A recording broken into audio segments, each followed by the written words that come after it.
Well, thanks for joining us today on the Big Blue Podcast. I'm Lee Goodson, and I have the honor today to interview my co-host, Dr. Greg Stone. You think this is going to be weird?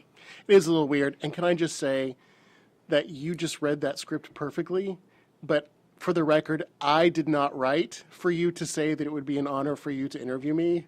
You did. Someone else in my office, and I will not identify who he is, wrote that. So There's so many people in your office, Greg. Who could it be? I don't know. I won't say. Oh, well. Okay. Well, anyway. It's my honor to be interviewed by you, well, Madam President. Now that we know we like each other, okay? We're here at the McKeon Center for Creativity in downtown Tulsa, and I've said on every episode today, it snowed for a couple of hours, and now it's a beautiful sunny afternoon. Yep. Still chilly, but, you know, the good thing about being in Oklahoma is there are 4 seasons, 4 distinct seasons, and winter is short. That's true. Okay. Dr. Stone's been our provost here at Metro for the last 4 years and is soon to become the Southeast Campus provost upon Dr. Gibson's retirement. Now, Right. I remember when I started, actually when I interviewed for this role in the spring of 14, you were at the cabinet interview, but so was George Black, because he was the acting provost while you were finishing up being FA president, or you had just finished being FA president and they needed a year in between or something? I was past president, but the bigger issue was that I was hired. My start date as provost was March 1st, but it was the middle of the spring semester, and I had a full load of courses. You had a full load, okay. And I did not want to course get rid not. of those, nor did Dr. McKeon or Dr. Baser. So you had to George wait that out. continued to Okay. go to cabinet meetings and take care of some budgeting stuff while I sort of finished out the semester and took on what I could. And it was great because then I had a little bit of transition time to Sure. to move into that. But Yeah. it's weird that it's been 4 years. It doesn't seem like it's been that long. It's been almost 5 years It's been almost for 5 both years, of us, that's right. and that is, I can't believe it, because It's gone by fast. not new anymore, right? Right, exactly. Okay. Well, you have grown up at Metro. Yes, Literally. literally. You came here with your dad when he was taking classes. Yes. You've told me this I story. have, that's See, I right. sneak these stories in when people... You came here with your dad when he was a student and sat in the library or sat in the student commons or sat next to him. Next to him in the classroom. In the Yeah. classroom. And so you... I can guarantee you he never asked anyone's permission to bring me to class. He probably Sure. just did it. He probably just did it back then. Back when we didn't have as many, Right. I don't know, restrictions going on just Exactly. because we Legal lived, issues and lived in a absolutely. different world. Absolutely. But you've grown up at Metro, so tell us what you're looking forward to at Southeast. Yeah, I'm actually looking forward to just a bit of a change of pace. I mean, I've been telling people, and I think it's okay to say it. I've been saying it. I didn't ask to move campuses, but That's true. I'm really looking forward to it. I feel like it's just kind of do something a little different. And I was telling Diane Potts and somebody else just a couple of weeks ago that if I were still a full-time faculty member, this is the point where I would just massively redo all my classes just to give myself something new some new challenges, some new things to think about. And so You'd go to the Design Institute. I would go to the Design Institute. Yes, Actually, I okay. would love to go to the Design Institute just to Yeah, do see that what all anyway, what right. all the hubbub's about. Yeah. So I'm really excited about that. And I do know a lot of faculty members at Southeast, but there are quite a few I don't know well. And that's probably the campus where I know the fewest staff members well. So I'm excited about just getting to go know people better and find out the good work that's going on out there, and then just to have a little bit of a change of pace in my own routine. Yeah. So I'm excited. I really am looking forward to it. Diversify your knowledge of Exactly, TCC. exactly. Absolutely. So you're going to miss Metro Campus, though. It's imminent.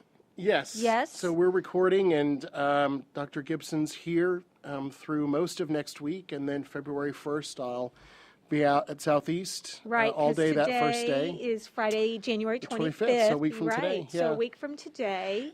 And you're right. I mean, I started as a student here 25 years ago last fall. Mm-hmm. And of that 25 years, I have been here either as a student or a part-time employee or adjunct or faculty member or provost for all but 2.5 of those years. Wow. And so That is a it's been a long lifetime. time. That is a You lifetime. know, more than half my lifetime Sure. here. So I will miss a lot of things about it. I was thinking too, when I was a student here, finishing up while I was taking my first semester of courses, or first year of courses at NSU. I was working in the library the day of the Oklahoma City bombing, and I remember being on the second floor of the main academic building, and someone was down the hall saying, downtown Oklahoma City's on fire. And I remember being in the TV lounge with about 100 other people watching the OJ verdict. And so just like some of those big cultural moments that I just associate with Metro Campus because I was here. So I'll miss those a lot. questions you ask yourself: where were you when Reagan got shot? Where were you when the towers were hit? Where were you when Oklahoma City was bombed? Right. Where were you? And for a lot of those, you were here. Right. Yeah. Right. Yeah.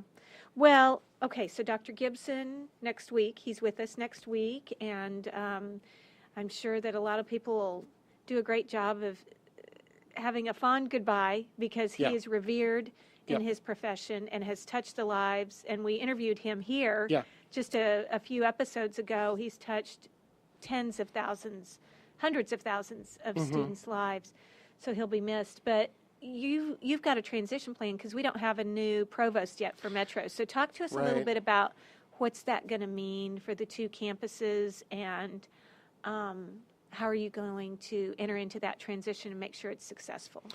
And if I could, before I answer that, let me just sort of say something about John, too. And I didn't say this when we interviewed him that day a month or so ago, but the day that Dr. Baser, when he was here, who hired me, announced that I was going to be the next provost, that was late one afternoon. And I got to work the next morning in my faculty office, and I had a voicemail message on my phone from 6 o'clock or a little earlier in the morning from John Gibson, congratulating me and encouraging me and offering any help that he could be. Sure. And just the nicest phone call to get from somebody that early in the morning. I'm generally not all that nice before 8:30, but it was just great. And John was so, along with Peggy Dyer and Brett Campbell, were so welcoming to me. That is so John Gibson. It is so John Gibson. That is so John Gibson. And so I knew really him. I knew him that. before that, but Right. to get to know him these last few years and work with him, alongside him, and learn from him, and just to watch how he treats people, and how kind and present he is when things are going on campus, it's just been a great lesson to learn. So I really appreciate that, and I'm going to miss having him around, but I'm excited that he gets to go enjoy retirement for good this time. Right.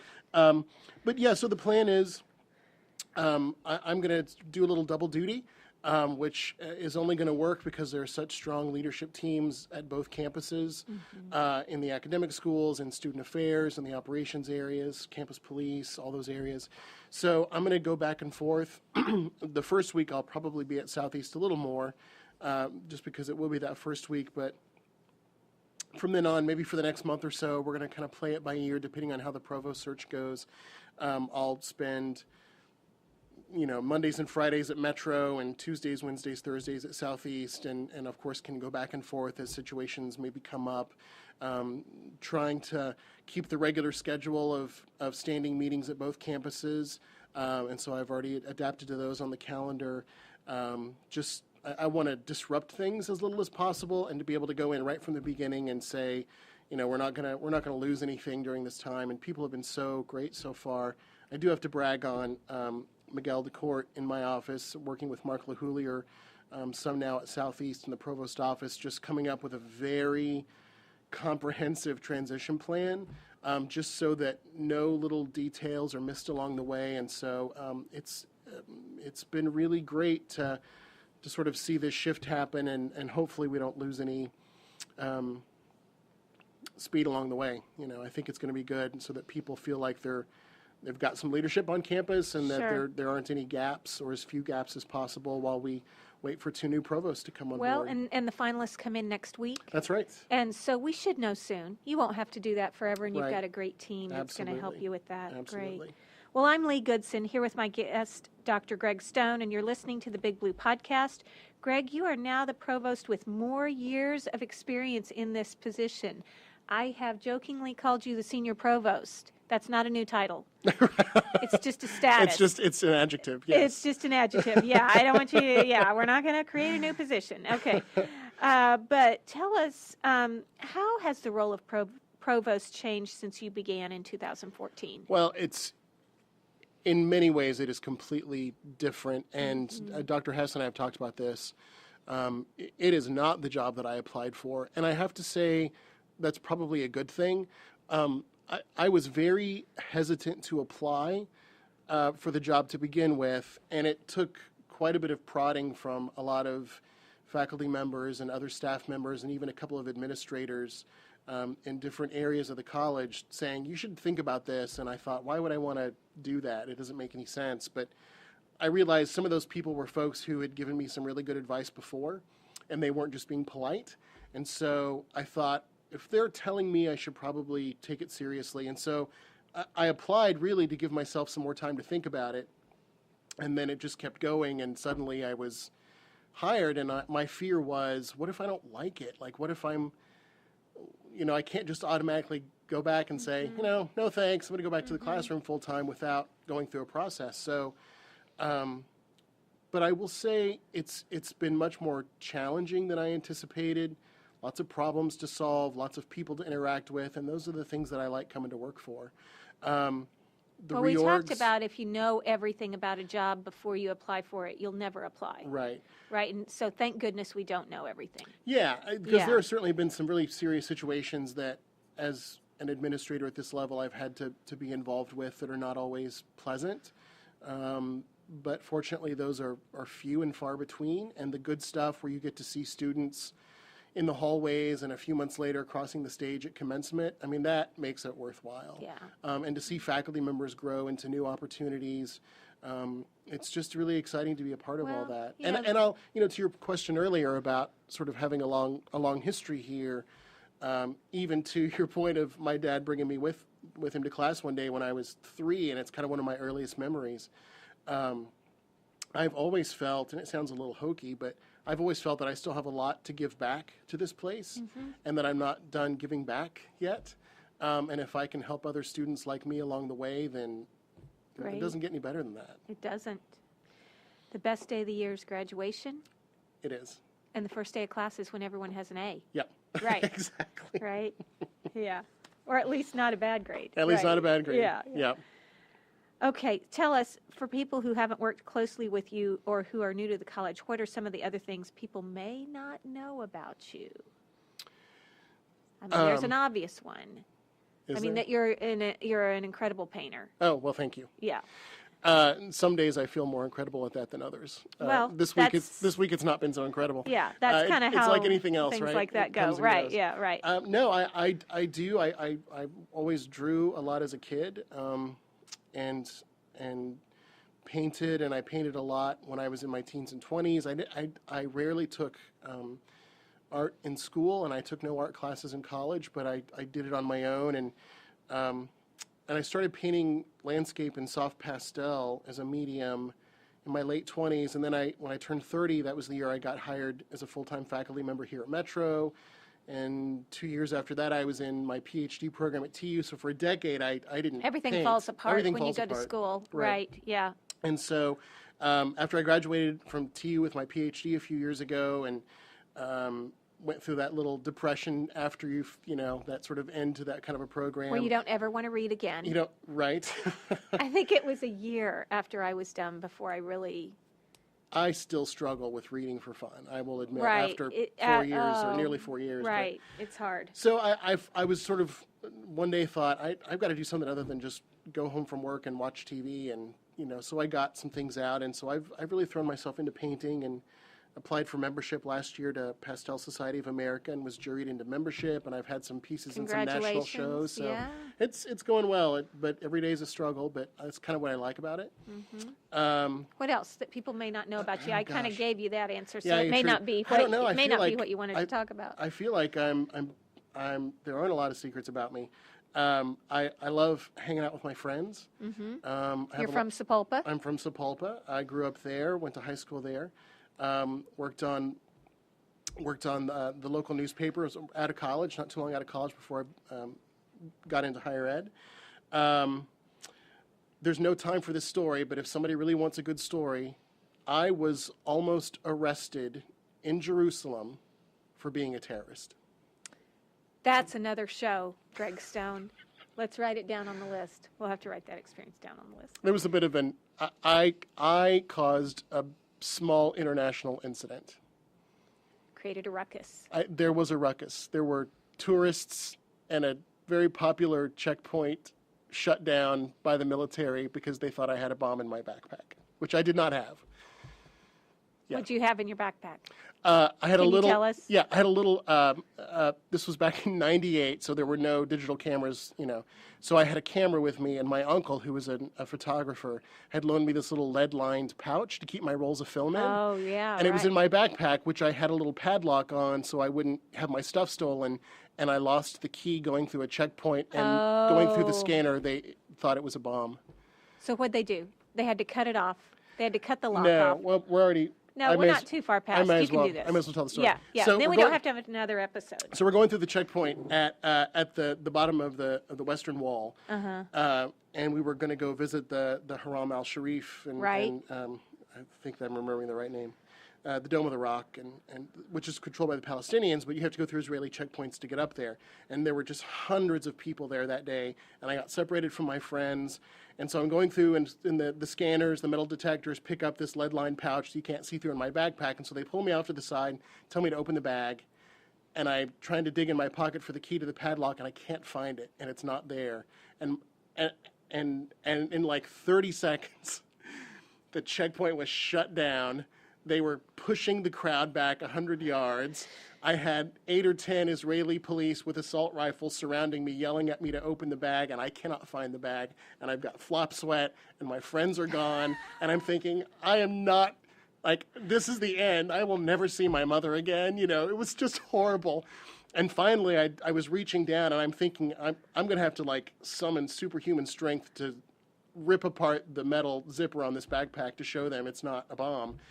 And I finally reached down, and there was a little tear in the lining of my pocket that the padlock key had slipped into. Oh, my And God. so I just remember pulling it out, and my hand is like shaking. And I opened my backpack and showed them what it is. And surprisingly, they let me go through.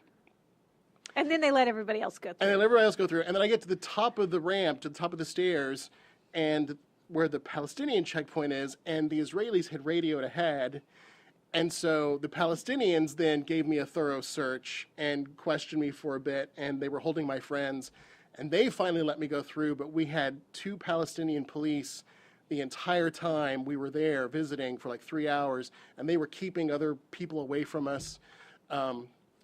So the short version is, I like to think that on that day, I brought together the Palestinians and the Israelis in a common cause. On an issue. On an issue. Good and job. I really feel like the Nobel Committee should acknowledge that with at least a certificate. Like, I don't need the whole prize. I'll Just see like what a we little, can. I'll see what we can do here at TCC. a little something. Okay. A little something. Well, we did go over, but it was worth it. Well, thank you. I never get Okay. to tell that. I actually wasn't thinking about that story, but Well, there you it's go. something nobody knew about you. It's something hardly anybody knows. Now everybody knows. Okay, so you're going to have to be quick on the big question. What would you go back and give advice about to your 18-year-old self? The advice I would give to myself is what Susan King, who was a mentor of mine when I was a student here, gave me, which was don't be afraid to be mediocre. I was in her office one day. She was the honors coordinator, and I was just really too serious about a lot of stuff. And she told me that, you know. That's interesting. Strive for mediocrity. Yeah. Every once in a while, that's okay. Don't be so hard on yourself. And I think if I would have done that, I would have gotten engaged in more student groups and just had a little more fun, You would have been a little more diverse. a little more diverse, not quite so uptight. So Good advice. Well, Greg, thank you for Thank you. scheduling this today. And it's exciting that you're going to go to Southeast. I'm looking forward and to it. I think it's going to be a new adventure for you and for the college, and we're grateful for your flexibility. Well, thank So you. I'm happy to it's do it. gonna be great. Looking forward to it. Senior Provost, not a new title, just an adjective. You've been listening to the Big Blue Podcast. We want to thank our guest, Dr. Greg Stone, for spending some time with us today. And we want to thank you for listening. Remember, you can catch the Big Blue Podcast each week on the Week at TCC and on the Creativity channel at YouTube. Greg, you'll be back in the host seat with me next time. Thanks, everybody. We're out.